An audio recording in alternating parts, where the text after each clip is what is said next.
Hey guys, it's Frotal here. Today I'm going to be reading a story from our dating hell, which is basically a subreddit where people post their cringy dating stories. And this one is a doozy.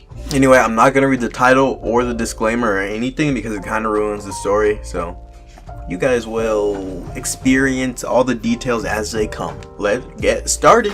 This happened around 10-ish years ago. I began talking online with a woman. I'll call her Helga, for no reason other than that I've always wanted to meet a Helga, on OkCupid, and she seemed like a pretty cool person. I learned that she was wheelchair bound, but I figured, so what? She asked me to order her a glass of wine on her date, and I was like, sure. We arranged to meet at a popular mid-range chain restaurant near her, and she asked that I wait outside for her to arrive because she doesn't drive and has special transportation. On the day of the date, I arrived about 15 minutes early, and there wasn't much parking, so I had to park somewhat far from the restaurant. I walked over and sat on the bench to wait. After about 10 minutes, a large shuttle van pulled up, and the driver yelled out the window, "You Sully?" I cautiously replied with a yeah. He confirmed with an okay, and got out the van. Walked around the vehicle while a ramp on its midsection slowly and loudly ground open. I wasn't at all sure what to do or what the etiquette was for this situation, but I slowly started approaching the ramp. The driver walked up the incline, began removing what looked like 7 parachutes worth of straps from Helga and her wheelchair, and then wheeled her down to me. This is when I realized she left a bit out when she and I talked online.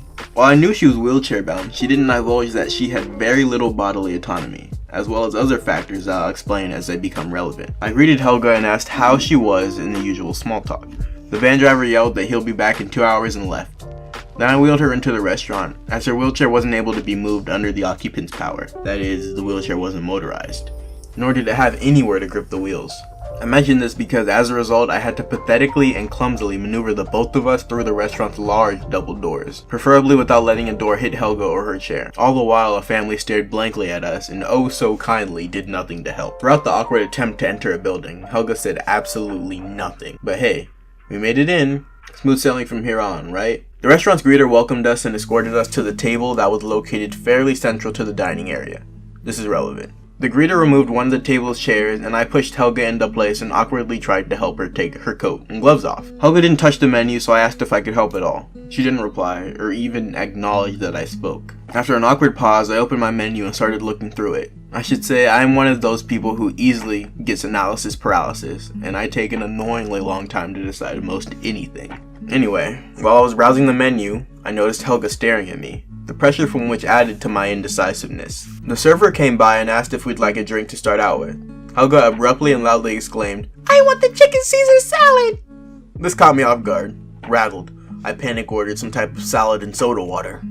That's when I remembered she wanted me to get her a glass of wine. I asked Helga which wine she liked, but she didn't respond, so I ordered the first one listed. I know nothing about wine selection. The server told us she will be right back with our drinks, and as she walked away, she gave me this "I'm so sorry" look. Helga began asking me a few questions, stuff about school and jobs, interests, and stuff like that. I answered and she nodded along. The thing is, nearly every question I asked her went completely ignored. I was completely at a loss on what to do. Helga told me she needed to call her mom and let her know that I showed up and that she was safe. She took out her mom's phone, she didn't have one of her own, and began attempting to dial it. With her limited coordination though, the process of dialing continued for at least a minute. All the while I was asking her if I could help her dial or dial for her, while holding up my cell phone and frantically gesturing towards it.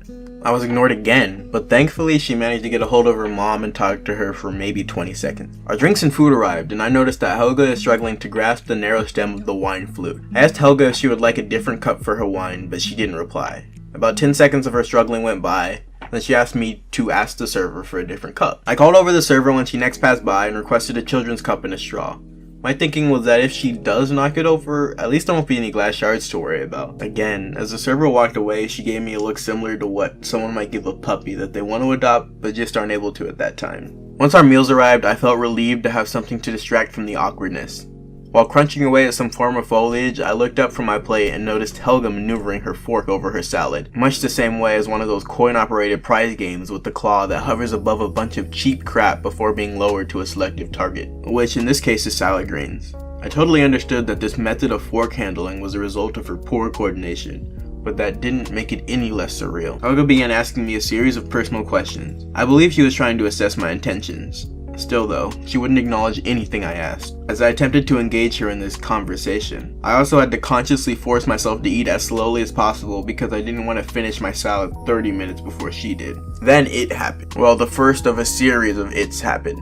First, let me restate that our table was pretty central in the room. Additionally, Helga had little control over the volume of her voice. At least that's how it seemed. She loudly proclaimed something along the lines of, "I'm hoping to find someone to get me pregnant, and if my mom and I like you, you could be the one to do that." I was completely unprepared for that statement, and all I could do was nervously dart my eyes around the room. I noticed I wasn't alone in being shocked into silence. It felt like the whole room was suddenly honed in on the two of us, with looks of nervous disbelief and judgment. I remember the many faces in the room giving Helga and me their undivided attention far more vividly than I remember my own response to her. I'm pretty sure I just awkwardly chuckled and went back to my salad. That moment felt longer than the date itself. After about an hour passed, Helga finally finished her salad. I briefly excused myself to the restroom to splash water on my face and collect myself. I returned to the table, paid, and asked Helga if there was anywhere nearby she wanted to go. She didn't respond.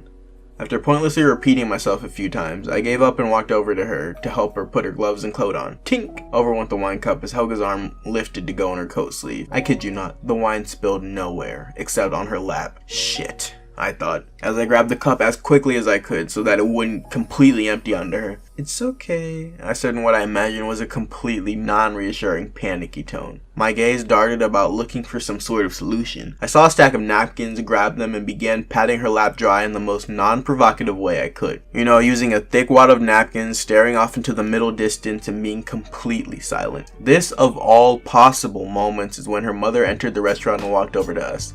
I nearly shat myself.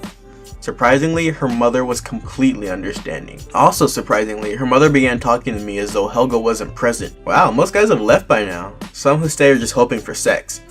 You know you can leave if you want, it's really okay. I assured her I wasn't after sex, which was true, and I said I was having a nice time, which was so untrue. I wanted to leave so badly, but I felt horrible for her and didn't want to ditch her like everyone else apparently did. For the 20ish minutes remaining before her van would come to pick her up, I wheeled her around Barnes & Noble. It was horrible because I kept asking what books, movies, and music she liked so I could bring her to those sections. But she never replied to me, and I felt as though I was imposing my will on her by having complete agency over what she could look at in the store. Finally, it was time to head back so she could get her van. I pushed Helga in her wheelchair back to the restaurant while her mom tagged along.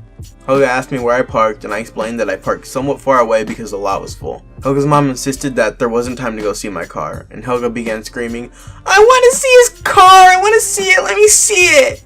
I didn't know what to do. Her mom took the wheelchair out of my hands and told me to go on home.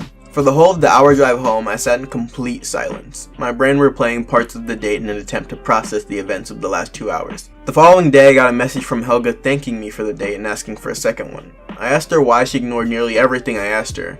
Apparently she was hard of hearing and just never told me. I declined the offer for a second date as gently as I could. On the bright side, I guess, I was so much more relaxed for every date I had since then.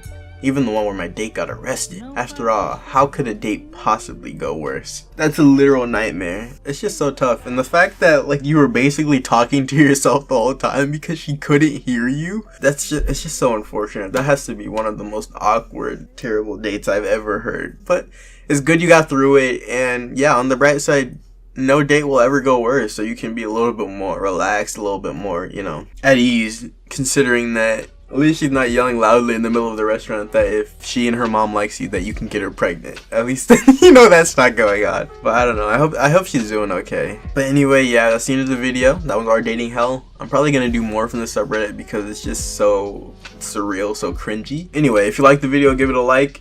If you liked me, maybe think about subscribing, and yeah, that's really it. I'm gonna get going, get to editing. Bye.